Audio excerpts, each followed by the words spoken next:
Now that we're officially in the Christmas season, I've been noticing this guy, Krampus, has been popping up a lot lately, and we need to talk about it. When you look up who Krampus is, majority of the websites will say that he was just a figure from German or Austrian folklore. Krampus is a horned anthropomorphic figure, which means he takes on human qualities, who in the Central and Eastern Alpine folkloric tradition is said to accompany Saint Nick on visits to children. In this tradition, Saint Nick rewards well-behaved children with small gifts, while Krampus punishes badly behaved one with birch rods. Krampus is usually featured as a man with horns with one grotesque human foot and one foot of a goat, typically covered in black hair, and unique to Krampus, also a very long snake or dragon-like tongue. Now, the world wants us to believe that these half-human, half-animal things that we see throughout history in every single ancient civilization are just folklore, guys. These are just mythology. You don't need to worry about them. They didn't really exist. But if you follow me, you know that these actually existed and they were demonic. Genesis 6 tells us the story of the fallen angels. The fallen angels mated with the women on earth. The women gave birth to giants, and these giants were half human, half demonic hybrids. They ravaged the earth. The book of Enoch, particularly chapter 7, tells us more about these giants and what happened when they got bored with men. And when men could no longer sustain them, the giants turned against them and devoured mankind, and they began to sin against birds and beasts and reptiles and fish, and to devour one another's flesh and drink the blood. We know these beings actually existed. They walked the earth and they were worshipped as gods because not only were they very large in stature, but they had demonic technology. They had satanic power. Guess who is also a half-human, half-goat demon that looks surprisingly similar to Krampus?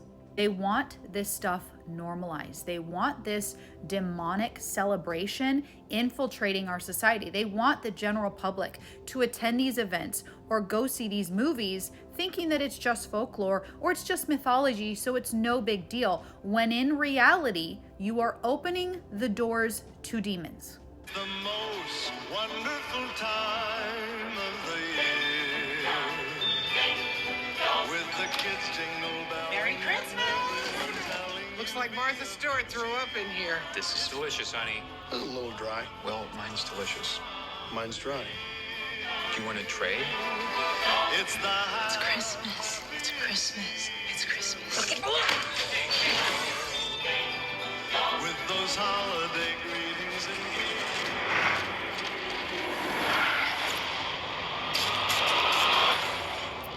How we were going to survive Christmas with 12 people stuck in a house with no heat and no electricity. Or food. There's plenty of leftovers, Howard. Here it is. It's the weirdest thing. There's no cars, no people. How long can this keep up?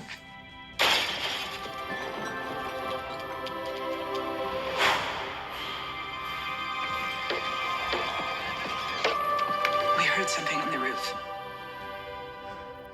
The hell's this? Saint Nicholas is not coming this year. Instead, a much darker, ancient spirit. Those are hooves. Elk or goat? What kind of goat walks on its hind legs? His name is Krampus. He and his helpers did not come to give, but to take.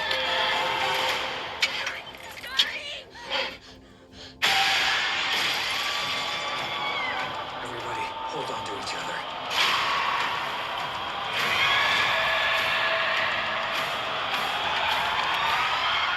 He is the shadow of Saint Nicholas.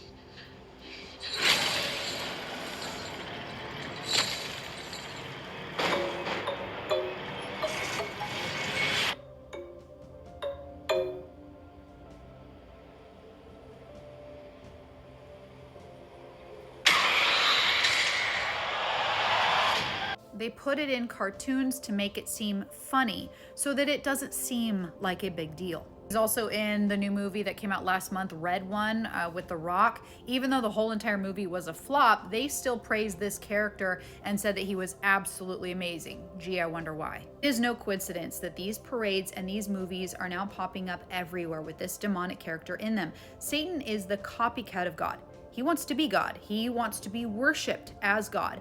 And he wants to take everything that is God's and replace it with his own evil and perverse version. He wants to infiltrate Christmas with his demonic activity. He wants to replace Christmas. He wants the general public going to these parades and seeing these movies because it opens doors to demons. Satan is the prince of this world. This earth is his domain.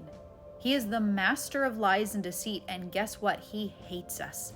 It is his sole purpose to drag every single one of us as far away from God as he can possibly take us. He dresses up evil and makes it look attractive.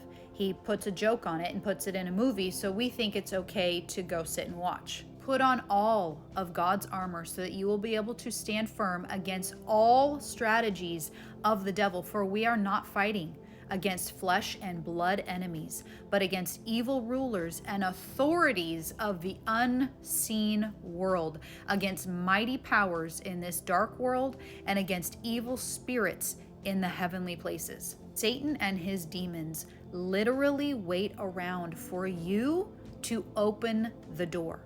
And watching movies and laughing at jokes and listening to music that you know is not from God is entertaining demons. The devil is sly.